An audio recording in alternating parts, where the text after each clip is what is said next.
And we're now going to move on to discussing a really thorny issue, which is about the funding of stroke research, without which we would not have been able to hear all of the material that we have just heard. So at this point, I would like to invite 3 guests to come up and discuss it. So please come and join me.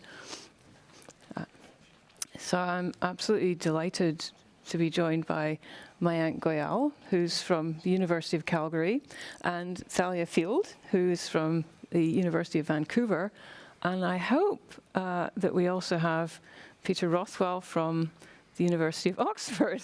Yes, Peter is just having his microphone inserted, so we'll just be a minute while that is done. So thank you. So it's wonderful to see you here physically. What was it like traveling to a meeting? I've forgotten how awful jet lag feels. It's kind of a relief. But it's great to see everyone. Like, it's just real meetings are real meetings. I'm sort of totally tired of Zoom, so it's great to see everyone in person, and it's just way more effective. Yeah, I think so. There's I no think substitution. There's no substitution. No, I think, you know, I've been asked questions about why is it so important for people to meet in person. It's there's so many reasons. It's almost impossible to describe it. It's all the little unexpected interactions and you know, ideas that you maybe didn't expect to come across or whatever. So anyway, thank you, and Peter Rothwell, thank you very much for coming along and to join. So anyway, thank you. So the purpose of this short discussion is around the long-term problem of funding in stroke research. So I think we all recognize that this is a long-term problem. And in fact, Peter, you've made this you know, the focus of some study in which you've looked at amounts going into stroke versus other diseases. I was wondering if you could comment on the general situation and whether you think things have maybe improved over the last 20 or 30 years. I think we actually have a slide to go with this. So, okay, it's under my name, I think. Okay, apologies for that. Okay, well, yes, absolutely, yeah. We did some work a few years ago now, back in the late 90s, looking at funding for stroke research then. And the only way I think you can really quantify it is by comparing it with a disease with a comparable clinical burden, like heart disease or cancer. And then you can look at the relative amount of funding for stroke versus these other conditions. And we looked at this in the UK back in the late 1990s, and there was about a 100-fold difference between the amount of funding going into cancer and the amount going into stroke, with heart disease being about halfway between. So an enormous disparity. That was driven mainly by non-governmental research funders, so charities like Cancer Research UK and in our country. And the problem is that the government funders don't take into account that disparity in charitable funding when they hand out money. So if you've got 50 or 100 professors of cancer funded by cancer research charities, they'll apply for government funding, and the one stroke professor applies as well, but obviously doesn't get much. And so the government funding tends to just amplify the disparity in non-government funding. We then looked across the EU in the early 2000s, and it was exactly the same picture in 6 countries where we could get data. There was 50 to 100 times more funding for cancer than for stroke. And in fact, there's nothing new under the sun. I subsequently found a paper from the late, great Jim Toole in the early 1980s looking at NIH funding in the US, and it was exactly the same graph, about 50 times more for cancer than stroke, and heart disease roughly in the middle. So it's a very consistent finding. Why do you think that is? I mean, you know, obviously stroke is a major global cause of, you know, death. It's variously up around the 2nd or 3rd commonest cause of death and the 2nd or 1st commonest cause of dependency in adults. And why is it that something which has such a huge public health burden and societal burden and personal burden is receiving a fraction of the money compared with other conditions which have, you know, they're up there and they're in the same general league, but why is that? It's a strange thing, isn't it? And if you talk to patients about what diseases they're most worried about, stroke is right up there, above cancer and heart disease. And yet when people leave money, legacies, for example, then they tend not to think of stroke, they tend to think of cancer and heart disease. So that's part of the problem. And I think historically there was just a sense that stroke was intractable, you couldn't do much about it. There weren't tractable research questions, which, as we've seen today and over the last 20 years, it could not be more untrue. It's more tractable than heart disease and cancer in many ways, and we're now reaping the burdens of the benefits of a bit more funding. I mean, arguably, it's now one of the most treatable brain conditions. I mean, by a long shot. And that's down to the last 20, 30 years, particularly, of quite intensive research. And it's what's been crucial, I think, over the last 20 years, as you've shown and we've heard today, is that it's mainly non-industry funding that's made the difference. We were sort of, I think in the late 90s, early noughties, we were distracted by neuroprotection.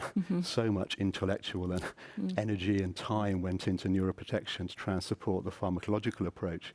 And that came at a great cost. We weren't doing as much thrombectomy as we could have done back in the early days, and the PFO closure, other things that have turned out to be effective have been the sort of simple, to some extent, device-related rather than pharmacologically related. So stroke just hasn't fitted into that bench-to-bedside simple model that works in cancer.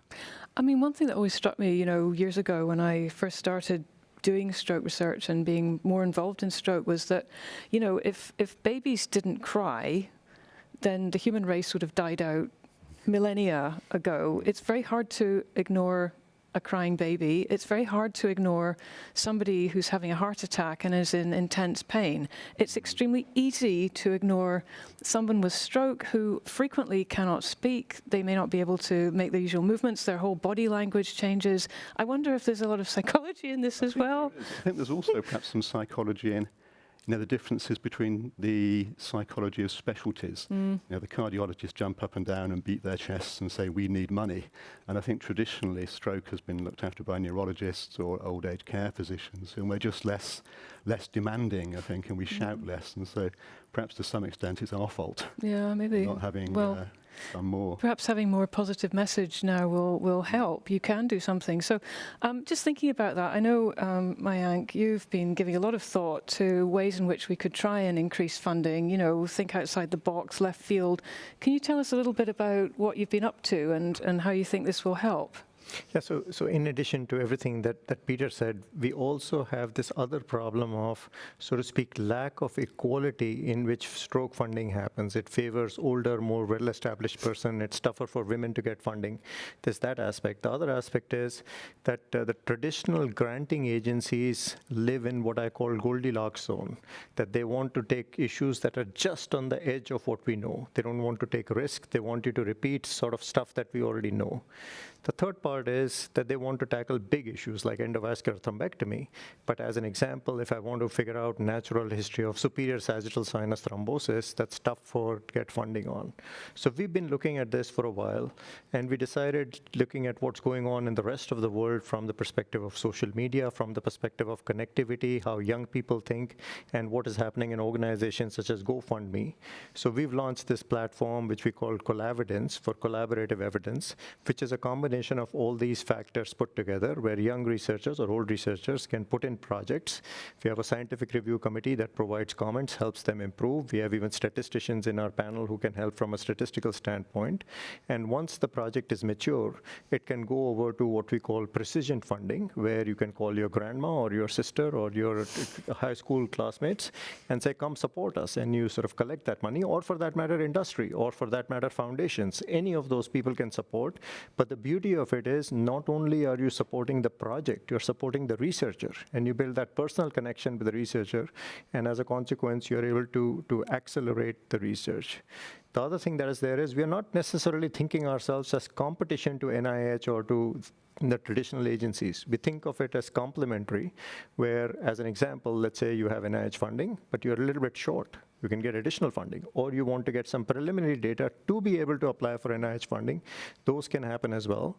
So we've been working on this for a while. We just launched 2 weeks ago, and I must say we are getting a pretty phenomenal early adopter response. So yeah, I would really like to thank ESOC for giving this opportunity to talk about our platform. Okay, and are there particular groups that you want to try and encourage? I mean, if I submit my pet project on your platform? Will I get sort of bumped down to the bottom, and will other people be pushed up? I in mean, fact- the young researcher? In fact, there's 2-3 things that we're doing. One is what we call wisdom of the crowd, where the more a project is talked about and discussed, it floats to the top, and more, so to speak, it's less talked about, it sort of floats to the bottom. So the Reddit style, where it has to be talked about.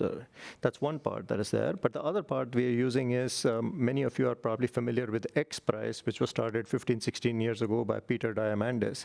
And it's usually to tackle big problems. So for example, the current one sponsored by Elon Musk is to find the best carbon capture technology. And what has been shown is that the process of the competition has an accelerator effect of 10 to 40 times, where just to win the prize, people compete. And because of that, they all start working on it. And very often they collaborate, or they keep doing other stuff, or they get money from elsewhere. We want to bring that over to stroke research, and we're calling it the Collavidence Prize. So as an example, someone whom we know, his wife had thrombosis in the vein, and we weren't sure whether we should go in and intervene or not. But at the same time, no individual has sufficient experience to be able to do it. So, a prize, let's say, of $500,000 gets launched, and everyone around the world is competing for it. And let's say the guys from Oxford win it, but we've been working on it, and she's been working on it. So why don't we all come together? And it just acts as an accelerator. So that's the other thing that we're hoping will act as an accelerator as well. So. Okay, so positive, a positive outcome from the internet and social media. Yeah. And so, and best of luck with that. So, so Thalia, you're maybe slightly closer to this than the rest of us are, getting a bit long in the tooth. What's your perspective on trying to get that first grant, that fellowship? Do you have any sort of hot tips and tricks, things you'd want to encourage people? I think I've had a lot of experience in applying and not getting things to begin with. And I think you have to remember, you have to be tough. You will get the funding with enough, I think, determination, consultation with people who know, good feedback, doing peer review for grant review panels yourself to learn what good grants and not good grants look like. But I think also just to, you need to hustle. You need to be aware that kind of any funding is positive, and work with private donors, work with disease-specific charities, work with hospital foundations, work with Young Investigator Awards for societies, basically just to have the energy, I think, to keep at it over and over again. And funding begets more funding. So once you get that one grant, I think it demonstrates feasibility and faith from other funders, and all of a sudden things start to pile up. I think it's very true that, one grant rarely solves all your problems. So I think no matter what stage you're at, I think you have to have, the stamina to apply to multiple agencies. But I really appreciate, the creation of Collavidence.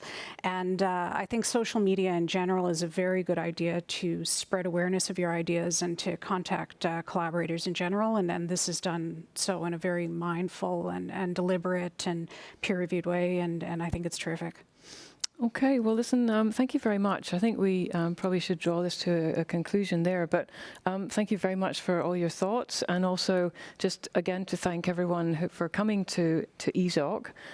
It's a great opportunity to mingle, to meet new collaborators, to meet people that you may have collaborations with for the rest of your life. I mean, we're trying to address big questions. They're not things that are going to be done in one little group or one person or whatever. So really encourage people to take this opportunity to network and make those future connections. So thank you very much for joining us. Thank you. Thank you.